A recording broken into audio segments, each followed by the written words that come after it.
He walked into the bank totally confident, thinking, my house is worth 1 crore. This will be easy. But the bank manager took one look at his papers and dropped a bombshell. To the bank, the legal value of his house was 0, a big fat nothing. Why? Because without that official birth certificate, his asset didn't legally exist. Even after you get that main approval from the DTCP or CMDA, you are not quite done. You still have to get the final green light from your local municipality or panchayat.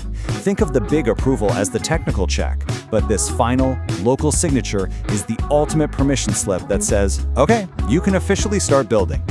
It is one of the single best investments you can make in your property's future. Sometimes a truce is the most important part of a war. With that philosophy in mind, let's get right into the video.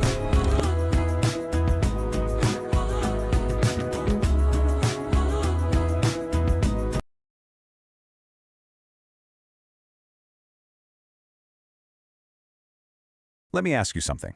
When a child is born, what's the first official document you get? A birth certificate, right? Without it, that child is practically invisible to the system. No school, no passport, nothing. Well, guess what? Your house is exactly the same. Without its birth certificate, the building approval. Your dream home is basically an orphan in the eyes of the law. So today, let's talk about why this one piece of paper is probably the most important document you'll ever have for your home. Because we all know it's not just a house, is it? It's so much more than just bricks and mortar. It's the culmination of everything you've ever worked for. It's the physical proof of your life savings, tucked away carefully year after year. It stands for all your hard work, all that sweat, and, most importantly, it's the place where your dreams for your family's future are supposed to grow. So after pouring your entire life into your home, you have to ask the biggest question of all, is it actually protected? Does it have its birth certificate? To really understand why this is a massive deal, let me tell you a quick story. It's a real-life tale of two friends, Ramesh and Suresh. And believe me, their stories show the two very different paths you can take. Okay, so first, we have Ramesh. He thought he was being clever, He looked at the official approval process and thought, why would I pay all that money for a piece of paper? I'll just take a shortcut. So he did. He built this beautiful house, but without that official government seal. Now fast forward 5 years. His daughter gets into medical college. Amazing news, right? But he needed a 20 lakh rupee loan, and he needed it fast.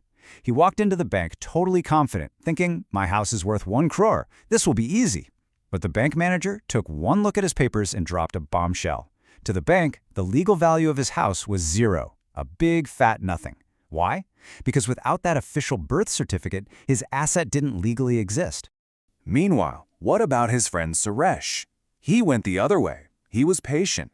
He waited the 3 months for the proper DTCP approval and paid all the official fees. And today, the value of his property has doubled, and any bank is more than happy to give him a loan just like that. So you see, Ramesh was left with a beautiful house he couldn't leverage, while Suresh's investment was safe, secure, and growing. And that's the whole point right there. Getting that official approval. It's not an expense you should try to avoid. It is one of the single best investments you can make in your property's future. All right, so how do you make that investment? I know, you hear all these acronyms, CMDA, DTCP, and it just sounds like a confusing alphabet soup of bureaucracy. But trust me, let's break it down. It's way simpler than it sounds. Figuring out which authority you need is actually really straightforward.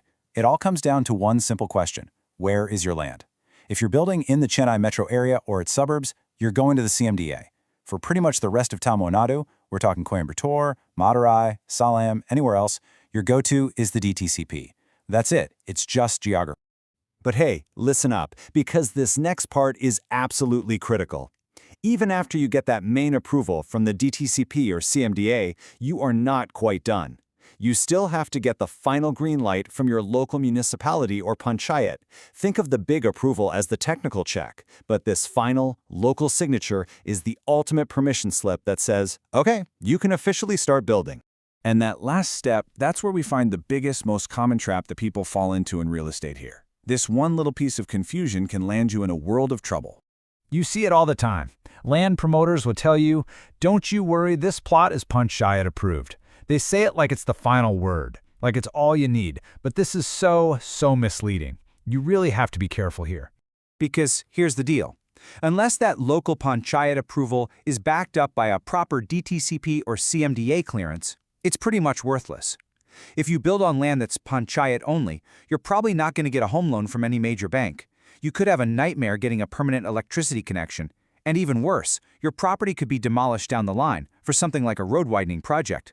You're not buying land, you're buying a huge headache. Okay, so how do you dodge that trap and make sure you're totally protected? Let's put together the essential file, the checklist of documents you absolutely must have in your hand before even one shovel touches the ground. Think of this as your 4-step journey to total peace of mind. First up, proof of ownership. This is your Patta and Chitta, the government records that prove that land is yours and yours alone. Second, a legal check. That's the encumbrance certificate, or EC. It confirms there are no hidden loans or legal fights over the property. Step 3, the plan. These are your house blueprints, properly signed by a registered engineer.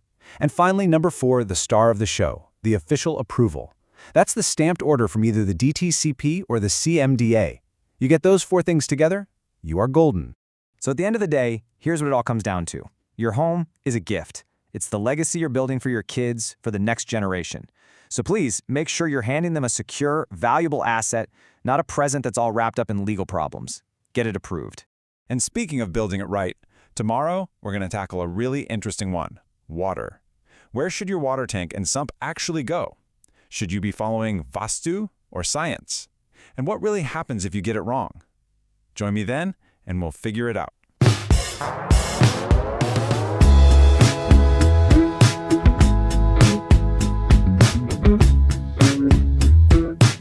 Like, share,